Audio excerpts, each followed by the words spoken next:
Okay, Shooting an Elephant by George Orwell.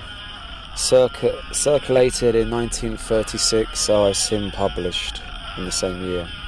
Okay, so let's get on with it. In Mole Mine, in Lower Burma, I was hated by large numbers of people.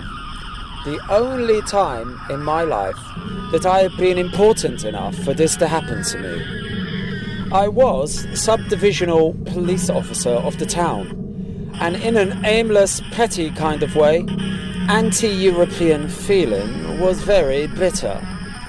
No one had the guts to raise a riot, but if a European woman went through the bazaars alone, somebody would probably spit betel juice over her dress. As a police officer, I was an obvious target, and was baited whenever it seemed safe to do so. When a nimble Burman tripped me up on the football field, and the referee, another Burman, looked the other way, the crowd yelled with hideous laughter. This happened more than once. In the end, the sneering yellow faces of young men that met me everywhere, the insults hooted after me when I was at a safe distance, got badly on my nerves. The young Buddhist priests were the worst of all. There were several thousands of them in the town, and none of them seemed to have anything to do except stand on street corners and jeer at Europeans. All this was perplexing and upsetting. For at that time I had already made up my mind that imperialism was an evil thing, and the sooner I chucked up my job and got out of it, the better. Theoretically, and secretly, of course, I was all for the Burmese, and all against their oppressors, the British. As for the job I was doing, I hated it more bitterly than I can perhaps make clear. In a job like that, you see the dirty work of empire at close quarters, the wretched prisoners huddling in the stinking cages of the lockups, the grey, coward faces of the long-term convicts, the scarred buttocks of the men who had been bogged they'd been bogged with bamboos. All these oppressed me with an intolerable sense of guilt, but I could get nothing into perspective. I was young and ill-educated, and I'd had to think out my problems in the utter silence that is imposed on every Englishman in the East. I did not even know that the British Empire is dying, still less did I know that it is a great deal better than the younger empires that are going to supplant it.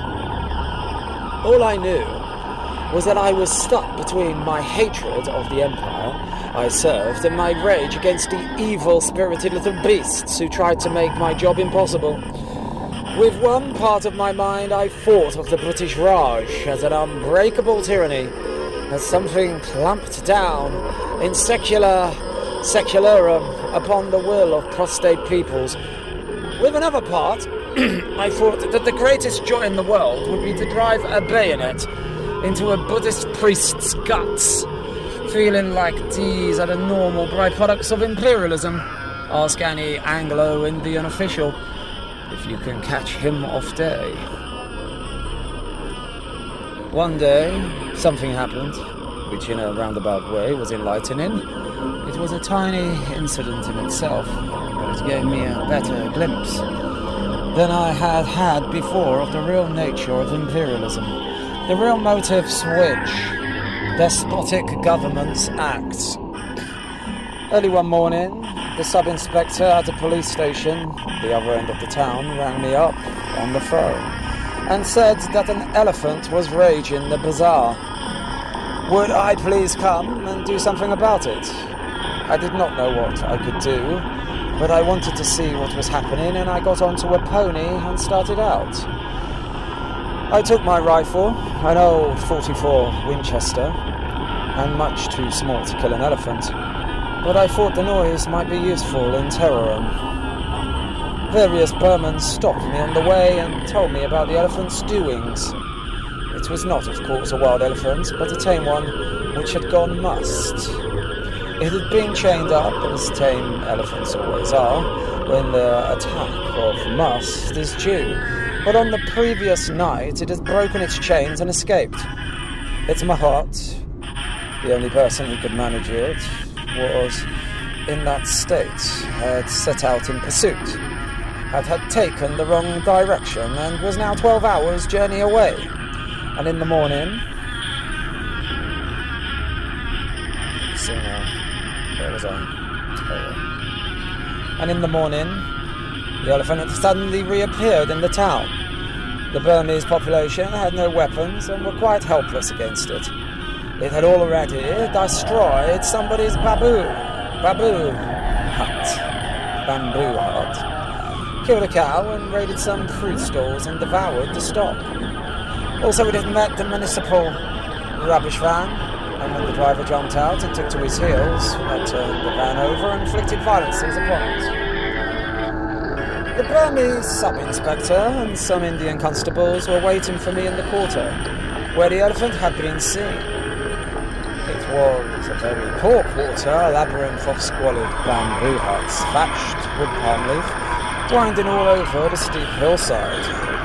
I remember that it was a cloudy, stuffy morning at the beginning of the rains. We began questioning the people as to where the elephant had gone, and as usual failed to get any definite information. That is invariably the case in these. The story always sounds clear enough at a distance, but the nearer you get to the scene of events, the vaguer it becomes. Some of the people said that the elephant had gone in one direction. Some said that he had gone in another. Some professed not even to have heard of any elephant. I had almost made up my mind that the whole story was a pack of lies, when we heard yells a little distance away. There was a loud, scandalized cry of "Go away, child, go away this instant," and an old woman with a switch in her hand came round the corner of a hut, violently shooing away a crowd of naked children. Some more women followed, clicking their tongues and exclaiming. Evidently it was something that the children ought not to have seen. I rounded the hut and saw a man's dead body sprawling in the mud. He was an Indian, a black Dravidian coolie, almost naked, and he could not have been dead many minutes. The police said that the elephant had come suddenly upon him round the corner of the hut, caught him with its trunk, put its foot on his back, and ground him into the earth. This was the rainy season, and the ground was soft. And his face had scored a trench, a foot deep and a couple of yards long. He was lying on his belly with arms crucified and head sharply twisted to one side. His face was coated with mud, the eyes wide open, the teeth bared and grinning with an expression of endurable or unendurable agony. Never tell me, by the way, that the dead look peaceful. Most of the corpses I have seen looked devilish. The friction of the great breast foot had stripped the skin from his back, as neatly as one skins a rabbit. As soon as I saw the dead man, I sent an orderly to a friend's house nearby to borrow an elephant's rifle. I had already sent back the pony, not wanting it to go mad with fright and throw me if it smelt the elephant. The orderly came back in a few minutes with a rifle and 5 cartridges. And meanwhile, some Burmans had arrived and told us that the elephant was in the paddy fields by now, only a few hundred yards away. As I started forward, practically the whole population of the quarter flocked out of the houses and followed me. They had seen the rifle and were all shouting excitedly that I was going to shoot this elephant. They had not shown much interest in the elephant when he was merely ravaging their homes. But it was different now that he was going to be shot. It was a bit of fun to them, as it would be to an English crowd. Besides, they wanted the meat. It made me vaguely uneasy. I had no intention of shooting the elephant. I had merely sent for the rifle to perhaps defend myself as necessary. And it is always unnerving to have a crowd following you, isn't it? I marched down the hill looking and feeling a right fool with the rifle over my shoulder and an ever-growing army of people jostling at my heels. At the bottom, when you got away from the hut, there was a metalled road, and beyond that a miry waste of paddy fields 1,000 yards across, not yet ploughed but soggy from the first rains and dotted with coarse grass. The elephant was standing 8 yards from the road, his left side towards us. He took not the slightest notice of the crowd's approach. He was tearing up branches of grass, beating them against his knee to clear or clean them and stuffing them, of course, into his mouth. I had halted on the road. As soon as I saw the elephant, I knew with perfect certainty that I ought not to shoot him. It is a serious matter to shoot a working elephant. It is comparable to destroying a huge and costly piece of machinery. And obviously one ought not to do it if it can possibly be avoided. And at that distance, peacefully eating, the elephant looked no more dangerous than a cow. I thought then, and I think now, that his attack of must was already passing off, in which case he was merely wandering harmlessly. He would merely wander harmlessly among until the Mahat came back and caught him. Moreover, I did not in the least want to shoot him. I decided that I would watch him for a little while to make sure that he did not turn savage again, and then perhaps just go home. Just go home. But at that moment, I glanced round at the crowd that had followed me. It was an immense crowd, 2,000 at the least, and growing every minute. It blocked the road for a long distance on either side.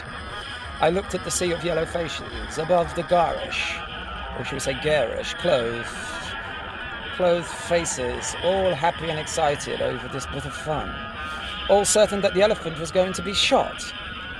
They were watching me as they would watch a conjurer about to perform a trick. They did not like me at all, but with the magical rifle in my hands, I was momentarily worth watching. And suddenly I realized that I should have to shoot the elephant after all. The people expected it of me, and I had got to do it. I could feel their 2,000 wills pressing me forward irresistibly, and it was at this moment, as I stood there with the rifle in my hands, that I first grasped the hollowness, the futility of the white man's dominion in the East. Futility. Here was I, the white man with his gun, standing in front of the unarmed native crowd, seemingly the leading actor of the piece. But in reality I was only an absurd puppet pushed to and fro by the will of those yellow faces behind.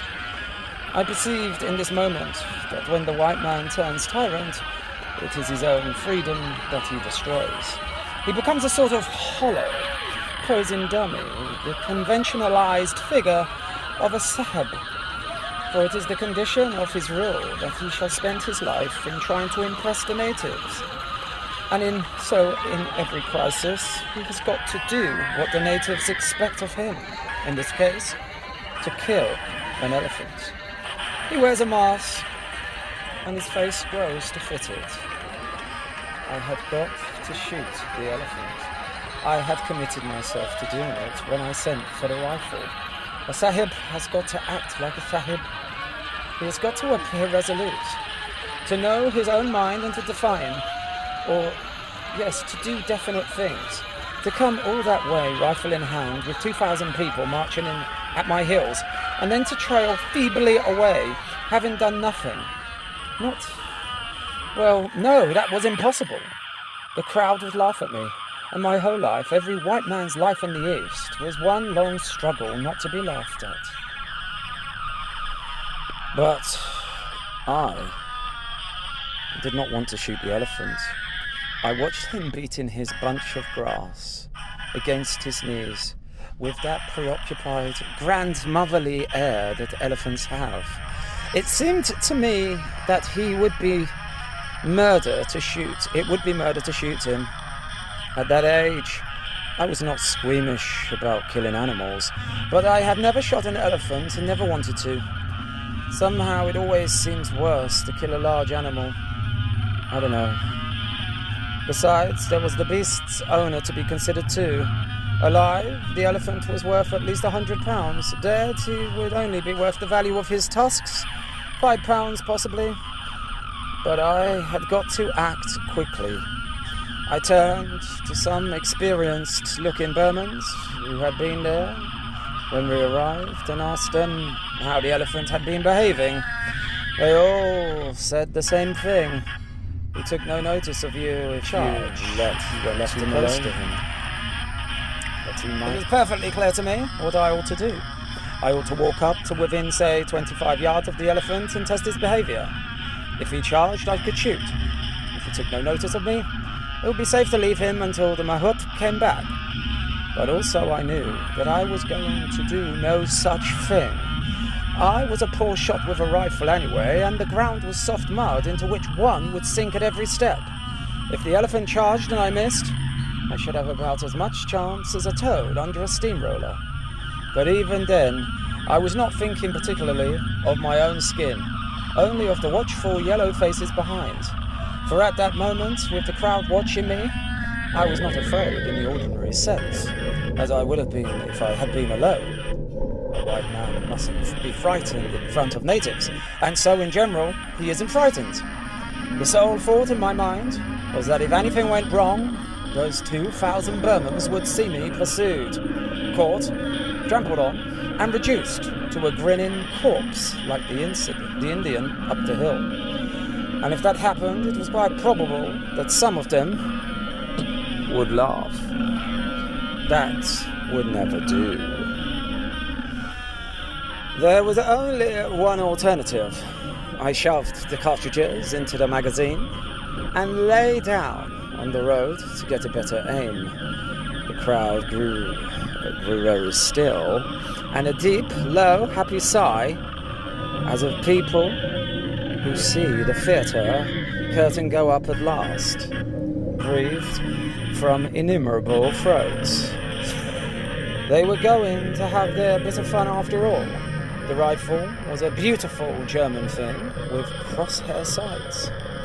I did not then know that in shooting an elephant, one would shoot to cut an imaginary bar, running from earhole to earhole. I ought, therefore, as the elephant was sideways on, to have aimed straight at his earhole. Actually, I aimed several inches in front of his, or in front of theirs, thinking the brain would be further forward. When I pulled the trigger, I did not hear the bang or feel the kick. One never does when a shot goes home. But I heard the devilish roar of glee that went up from the crowd. In that instant, in too short a time, one would have thought, even for the bullet to get there, a mysterious, terrible change had come over the elephant. He neither stirred nor fell, but every line of his body had altered. He looked suddenly stricken, shrunken, immensely old, as though the frightful impact of the bullet had paralyzed him without knocking him down. At last, after what seemed a long time, it might have been 5 seconds, I dare say, he sagged flabbily to his knees. His mouth slobbered. An enormous senility seemed to have settled upon him. One could have imagined him thousands of years ago, or thousands of years old even. I fired again into the same spot. At the second shot, he did not collapse, but climbed with desperate slowness to his feet, and stood weakly upright, with legs sagging and head drooping. I fired a third time. That was the shot that did it for him. You could see the agony of it jolt his whole body and knock the last remnant of strength from his legs. But in falling, he seemed for a moment to rise. For as his hind legs collapsed beneath him, he seemed to tower upward like a huge rock toppling, his trunk reaching skyward like a tree. He trumpeted for the first and only time, and then down he came, his belly towards me, with a crash that seemed to shake the ground even where I lay. I got up. The Burmans were already racing past me across the mud. It It was obvious that the elephant would never rise again, but he was not dead. He was breathing very rhythmically, with long, rattling gasps, his great mound of a side painfully rising and falling. His mouth was wide open. I could see far down into the caverns of pale pink throat. I waited a long time for him to die, but his breathing did not weaken. Finally, I fired my 2 remaining shots into the spot where I thought his heart must be. The thick blood welled out of him like red velvet, but still he did not die. His body did not even jerk when the shots hit him. The tortured breathing continued without a pause. He was dying very slowly and in great agony, but in some worlds remote from me, where not even a bullet could damage him further. I felt that I had got to put an end to that dreadful noise. It seemed dreadful to see the great beast lying there, powerless to move, and yet powerless to die, and not even to be able to finish him. I sent back for my small rifle and poured shot after shot into his heart and down his throat. They seemed to make no impression. The tortured gasps continued as steadily as the ticking of a clock.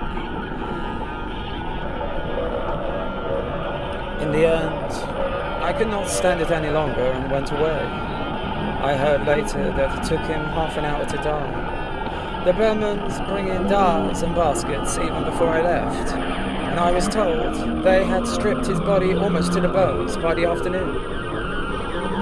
Afterwards, of course, there were endless discussions about the shooting of the elephant. The owner was furious, but he was only an Indian and could do nothing really. Besides, legally, I had done the right thing. For a mad elephant has to be killed like a mad dog if its owner fails to control it. Among the Europeans, opinion was divided. The older men said I was right, of course. The younger men said it was a damn shame to shoot an elephant for killing a coolie, because an elephant was worth more than a damn Karingi coolie any day. And afterwards, I was very glad that the coolie had been killed. It put me legally in the right, and it gave me a sufficient pretext for shooting the elephant in the first place.